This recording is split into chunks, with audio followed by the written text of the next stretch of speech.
Halo Good News. Luhut Binsar Panjaitan adalah salah satu tokoh yang cukup berpengaruh saat ini di Indonesia dan menjadi sorotan publik karena terobosan-terobosan dan tindakan-tindakan yang dilakukannya.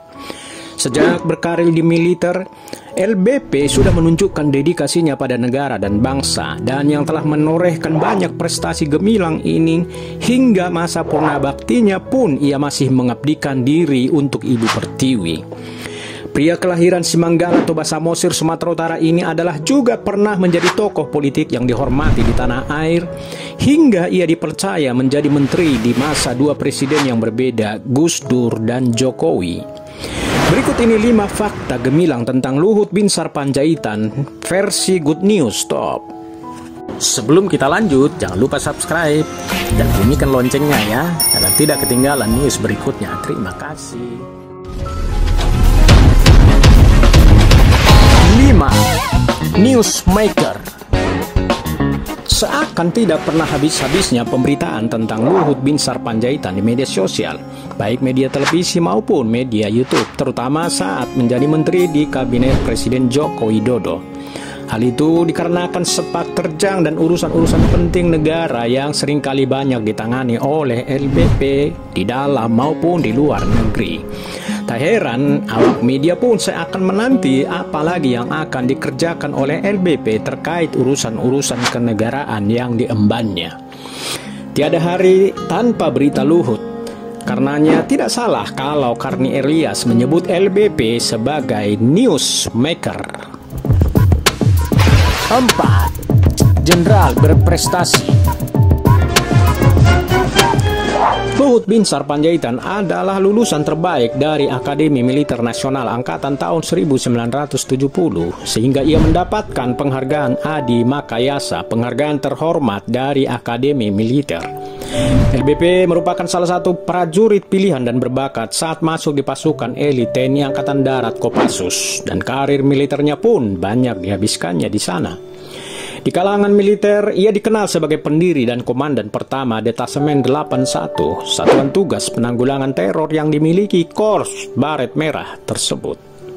Pengagum sosok Jenderal Benny Murdani ini, dan yang memang sangat dekat dengannya, juga banyak menimba ilmu kemiliteran di luar negeri untuk menunjang karir militernya dan tentu membuatnya menjadi prajurit yang disegani. Semasa di kemiliteran, LBP telah banyak mencapai karir dan mendapatkan banyak penghargaan dalam berbagai bidang. Menurut pengakuannya, tidak ada operasi yang pernah gagal dilakukannya. Pangkat tertinggi LBP di kemiliteran sebelum menjalani masa purnabakti adalah Letnan Jenderal, namun mendapatkan jenderal kehormatan saat menjadi menteri dalam kepemimpinan Presiden Gus Dur kala itu. 3. Menteri yang loyal pada Presiden. Sudah tidak diragukan lagi, Luhut Binsar Panjaitan adalah salah satu menteri yang sangat loyal kepada Presiden Jokowi. Sejak di masa periode pertama pemerintahannya, Jokowi pun menunjuk LBP untuk menduduki Menko Polhukam dan melepaskan jabatannya sebagai Kepala Staf Kepresidenan kala itu. Sejak berada di kementerian, banyak urusan-urusan penting negara dan mendesak yang diserahkan Presiden untuk ditangani oleh LBP dan memang selalu membuahkan hasil. Karena kinerja LBP itulah kemudian menjadi alasan Presiden Jokowi memberikan tugas dan tanggung jawab kepada LBP untuk dijalankannya.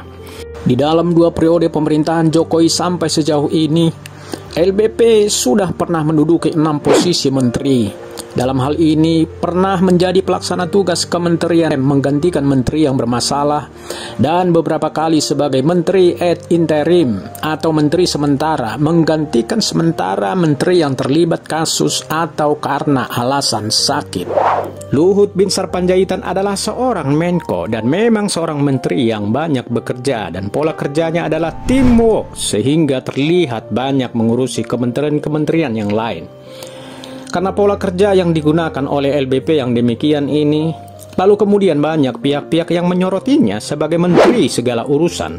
Bahkan di periode pertama pemerintahan Jokowi sempat beredar julukan kepada LBP sebagai The Real Presiden.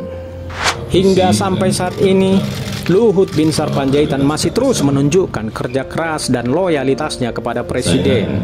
Mulai dari urusan menarik investor dari luar negeri, sampai urusan penanggulangan pandemi COVID-19 yang berada di dalam tanggung jawabnya. Seakan tidak habisnya sorotan publik terhadap LBP. Baru-baru ini muncul lagi istilah yang dilontarkan oleh konglomerat Khairul Tanjung kepada LBP dengan istilah 4L. Luhut lagi. Karena banyak urusan negara yang diurus oleh Luhut. Menyikapi istilah 4L tersebut, Luhut pun meluruskan bahwa kalau saya mengerjakan sesuatu, saya harus holistik dan terintegrasi, sebab kalau tidak demikian tidak akan lengkap. Mungkin karena saya banyak bekerja sehingga banyak disorot. Yang penting tugas pokok yang diperintahkan Presiden saya kerjakan, tandasnya. 2. Ikut membangun bangsa. Panggilan hati Luhut Binsar Panjaitan untuk terlibat aktif di dalam membangun bangsa Indonesia. Ia pun bersama istrinya Devi Simatupang mendirikan sebuah yayasan misi sosial bernama Yayasan DEL yang bergerak di sektor pendidikan, teknologi, kemanusiaan, dan panti asuhan. Kerinduan hati LBP dituangkannya melalui yayasan tersebut untuk mengoptimalkan sumber daya manusia Indonesia agar menjadi manusia yang berguna bagi bangsa dan negara. Harapan dan kesungguhan LBP memang terbukti. Institut Teknologi DEL dan SMA Unggul DEL yang didirikannya di Sitoluama, Laguboti, Kabupaten Toba Samosir ini telah menorehkan prestasi menjadi salah satu sekolah unggulan di Indonesia dan yang juga sudah mendunia karena prestasi siswa-siswanya yang membangun kerjasama dengan ISS, NASA.